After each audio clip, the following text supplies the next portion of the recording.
Magsitayo ang lahat at tayo ay mag-uumpisa sa ating panalangin. Binibini, maaari mo bang pangunahan ang ating panalangin sa araw na ito? Ama namin sa langit, kami ay sumasamo sa inyo ngayon, upang kami po ay inyong bigyan ng lakas at kaalaman sa araw na ito, na kami ay dadako sa panibagong talakayan. Gabayan niyo po kami at bigyan ng malawak na pag-iisip upang sa ganun ay maunawaan namin ng maayos ang aming tatalakayan ngayon. Lahat ng ito ay inialay namin sa inyo, sa ngalan ng Ama, Anak na Jesucristo at Espiritu Santo. Amen. Okay, maraming salamat. So bago kayo magsiupo sa inyong mga upuan, pakipulot muna ang mga basura na may kita nyo sa inyong baba ng inyong upuan. At pakiayos na din ang mga upuan ninyo. At kayo ay makakapag-upo. So, sekretary ng ating klase, may lumipad ba sa araw na ito? Wala po, sir. Magaling kung ganon. At kayo ay nandito lahat. So, bago tayo dadako sa ating talakayan ngayong araw na ito, sino makakapagsabi sa akin kung ano yung tinalakay natin noong nakaraang araw? Yes, Binibini? Ang tinalakay po natin nung nakaraang pagkikita po ay patungkol sa mga bahagi ng konseptong papel. Okay, magaling. So ngayon, kung maaari, basahin niyo muna ang ating layunin. Sabay-sabay.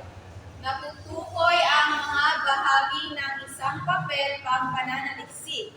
Naunawaan ang mga kahalagahan ng mga bahagi ng papel pampananaliksik. Nakabubuo ng papel pampananaliksik na taglay ang mga bahagi nito. Magaling. At maraming salamat. So bago tayo dadako dyan sa ating panibagong talakayan ngayong araw na ito, meron akong naihandang konting gawain para sa inyo. Ngunit bago ang lahat na yun, papangkatin ko muna kayo sa dalawang pangkat. So itong grupo na ito, kayo yung magiging pangkat isa, at itong grupo naman na ito ay kayo yung magiging pangkat dalawa.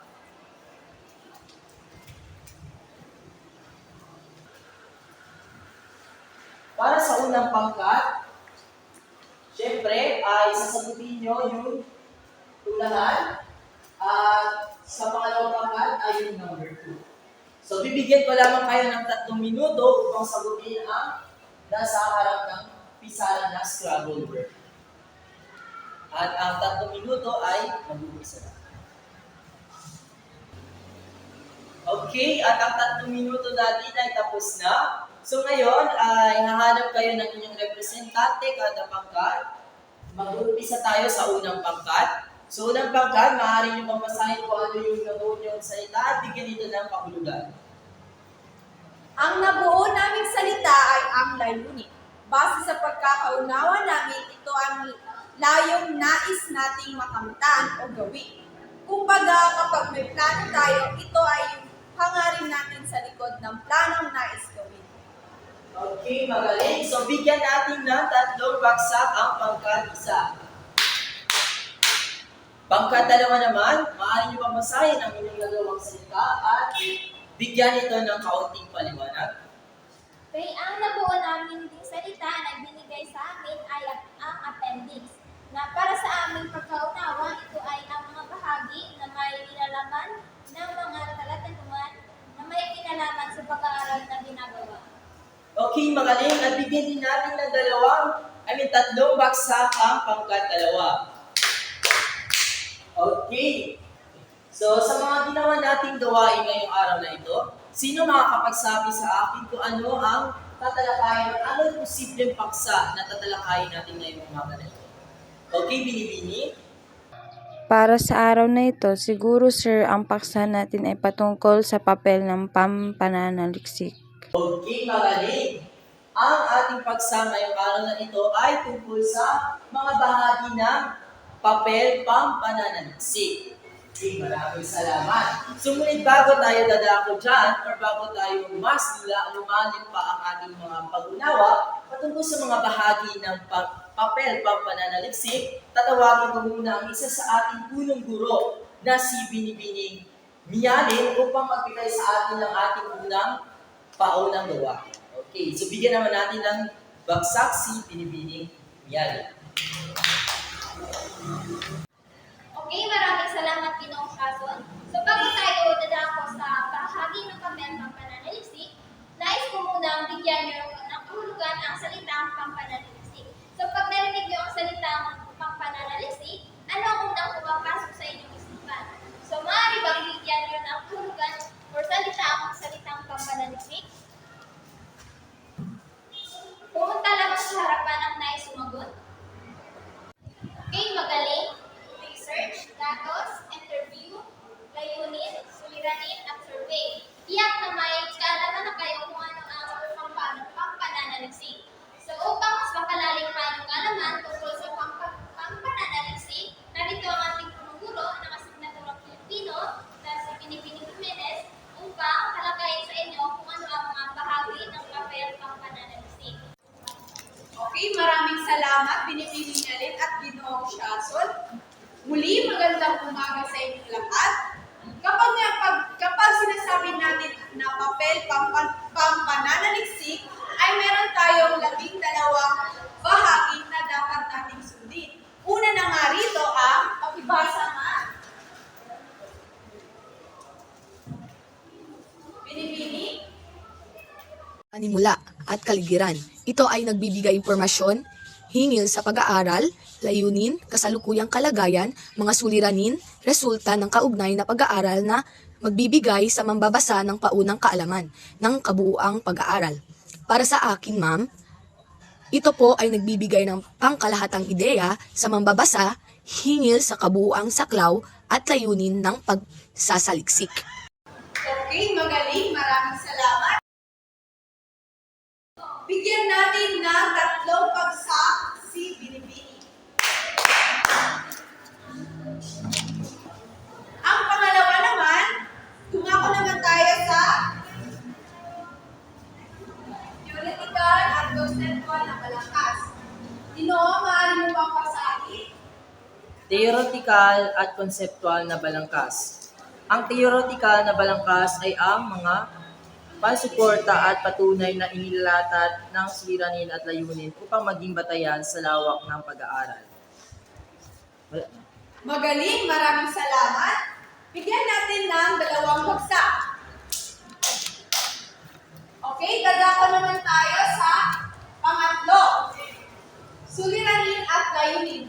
Binibini, maaari mo bang basahin? Suliranin o layunin. Ang isang mabuting suliranin ay itinuturing na may pinakamabigat na interes o pagkaganyak sa mananaliksik.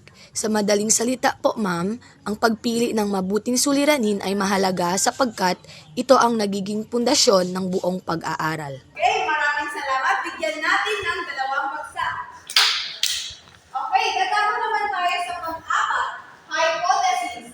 Ginoo, maaari mo bang basahin? Hypothesis. Ito ay tumutukoy sa mga sapantaha o hinala na pansamantalang pagpapaliwanag sa mga behavior, phenomenon at pangyayaring naganap o magaganap pa lamang. Para sa akin po, ma'am, itong nagiging pundasyon ng pagsasaliksik at nagbibigay daan sa masusing pagtuklas ng mga mananaliksik. Okay, maraming salamat. Ngayon, dadako naman tayo sa pang-apat. Saklaw at limitasyon ng pag-aaral. Binibini? Saklaw at limitasyon ng pag-aaral. Ang saklaw ay tumutukoy sa kabuuan, bahaging nasasakupan at nilalaman ng pag-aaral na kinabibilangan ng paksa, layunin, kagamitan, larangan, panahon at mga isyong kinapapalooban ng pag-aaral. Ito ay nagbibigay ng pagsasalang-alang sa mga posibleng limitasyon na maaaring makaapekto sa interpretasyon ng resulta ng pag-aaral. Okay, maraming salamat. Bigyan natin ng 2 bagsak. Ngayon, dadako naman tayo sa pang-anim, ang kahalagahan ng pag-aaral. Kahalagahan ng pag-aaral. Ito ay nagpapahayag ng kahalagahan ng pag-aaral o ang maiaambag ng kalalabasan o resulta nito sa mga makikinabang. Ito ang nagbibigay ng rason kung bakit mahalaga ang pagsusuri at kung paano ito maaaring maging kapaki-pakinabang para sa mga individual, komunidad o lipunan. Ngayon, ay dadako naman tayo sa pang-pitong pananaliksik. Bahagi ng pang-pananaliksik. Binibini, maaari mo bang basahin ang pinag ito? Review ng kaugnay na literatura ang pangunahing proseso na nagdadala sa mga naunang teorya na kinapapalooban ng sistematikong pagtukoy, paglaan at pag-aanalisa ng mga dokumento na naglalaman ng impormasyong kaugnay sa suliranin. Ito ay nagbibigay ng basehan para sa bagong pagsusuri at makatutulong sa pagpapalawak ng kaalaman sa isang tiyak na disiplina. Okay, maraming salamat. Bigyan ng dalawang bagsak. Ang pangwalo, Pamaraan ng pananaliksik. Ito ay nagtataglay ng disenyo, description ng kapaligiran, respondent, ang sample, instrumentasyon, ang statistika, at panukatang ginamit at ang hakbang sa pagkalap ng impormasyong kailangan sa naturang pag-aaral. magaling. Natako naman tayo sa pang-siya. Presentasyon, analysis, at interpretasyon ng datos. Ang paunahing datos ay inilahat, ipinaliwanag at inaanalisa sa bahagi ito upang magbigay ng impormasyon kaugnay sa pag-aaral. Okay, maraming salamat. Ang pang-sampu naman, Lagum, konklusyon at rekomendasyon. Ito ay tuwirang pahayag o katugunan sa mga tiyak na suliraning inilahad ng may tamang pagkasunod-sunod at pagkakaugnay ng lagum, konklusyon at rekomendasyon, alinsunod sa resulta ng pag-aaral. okay. Maraming salamat. Ngayon, natako naman tayo sa dalawang panghuli ng bahagi ng pananaliksik. Pinipili, Ito ay pinapapalooban ng talaan ng sanggunian at iba pang source at material na isinaayos ng ayon sa tamang Kalimutan pagkakasunod ko. ng paalpabet. okay, maraming salamat. Bigyan natin ng dalawang bagsak. At ang panghuli naman, Appendix. Ito ay ang bahagi naglalaman ng talatanungan, mga liham, transaksyon, dokumentong legal, mga probisyon at iba pang karagdagang material na ginamit at habang sa pag-aaral. okay, maraming salamat. Bigyan natin ng dalawang bagsak. Okay, natapos na natin ang 12 bahagi ng pananaliksik na dapat sundin. Nais kong malaman, una-unawaan ba nila ang ating tinalakay ngayon? Kung gayon, ako naman ang magtatanong. Ang lahat ay naunawaan, Ginoo, ano ang unang bahagi ng papel pampananaliksik? Ang unang bahagi ng papel pampananaliksik po, ma'am, ay ang panimula at kaligiran. Okay, binibini, tama ba ang sinagot ni Ginoo? Magaling, bigyan natin ng 3 bagsak. Okay, binibini, para sa iyo, bakit mahalagang isaalang-alang ang 12 bahagi ng papel pampananaliksik? Mahalaga ito dahil ang maayos na struktura at organisasyon ng papel pampananaliksik ay nagbibigay daan sa masusing pagsusuri ng iyong paksang pinag-aaralan. Okay, sumasang-ayon ka ba, binibini, sa sinabi ni Ginoo? Yes, ma'am. Okay, bigyan ng 2 bagsak. Muli, maraming salamat sa inyong partisipasyon sa ating talakayan sa araw nito. Nais kong tawagin si Ginoong Siason para sa inyong pangkatang gawain at pagsusulit sa araw na ito. Okay, maraming salamat sa ating dalawang punong guro na nagturo sa atin ngayon ng bagong kaalaman. Talaga bang may natutunan tayo sa araw na ito, class? Opo! Okay, magaling. Kung gayon, ay pupunta tayo or dadako tayo sa ating pangkatang gawain na naihanda ko para sa inyo. So, may grupo tayong ginawa kanina, ito yung pangkatisa, at ito naman yung pangkadalawa. So, nais ko sa isang buong papel or sa kalahating papel, isagot nyo ang tanong na ito. Binibini, maaari mo bang basahin ang ating panuto? Sa parehong grupo, sagutin kung bakit mahalagang isaalang-alang ang mga bahagi ng papel pampananaliksik. Okay, maraming salamat. So, bibigyan ko lamang kayo ng 3 minuto at dapat makikoopera ang lahat ng grupo na kasapi sa isang pagkain. Okay. So, ang 3 minuto ay mag-uumpisa na ngayon.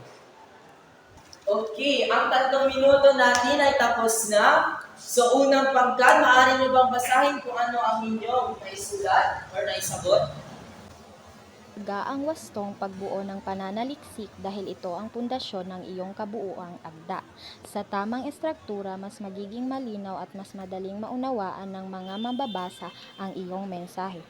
Okay, magaling. So, bigyan natin ng 5 bagsak ang unang pangkat. Maraming salamat. So, pangkat-2 naman, maaari niyo bang basahin ng malakas ang inyong naisagot?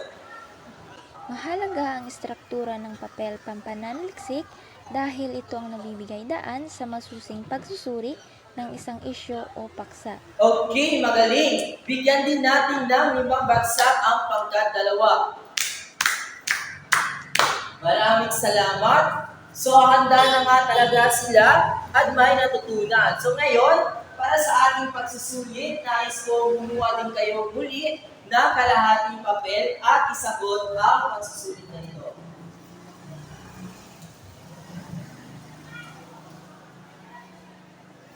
Binibini, maaari mo bang basahin ang ating panuto? Isulat ang hinihingi sa bawat bilang. Tukuyin kung ano ang naging papel pampanaliksik ang tinutukoy sa bawat bilang. Okay, so bibigyan ko muli kayo ng 3 minuto para isulat ang or isagot ang pagsusulit na ito. Okay, at ang 3 minuto natin ay natapos na. Ipasa ang mga papel. 10, 9, 8, 7, 6, 5, 4, 3, 2, and 1. Okay, para sa ating kasunduan, na isusumite sa susunod nating pakikita. Ginoo, maaari mo ito pasahin. Gumawa ng papel pampananaliksik na may 12 bahagi. Isulat ito sa kalahating papel. Okay. So yun lamang class, maraming salamat sa inyong pakikinig at kooperasyon sa araw na ito. Paalam na. Paalam na po! Okay, maraming salamat.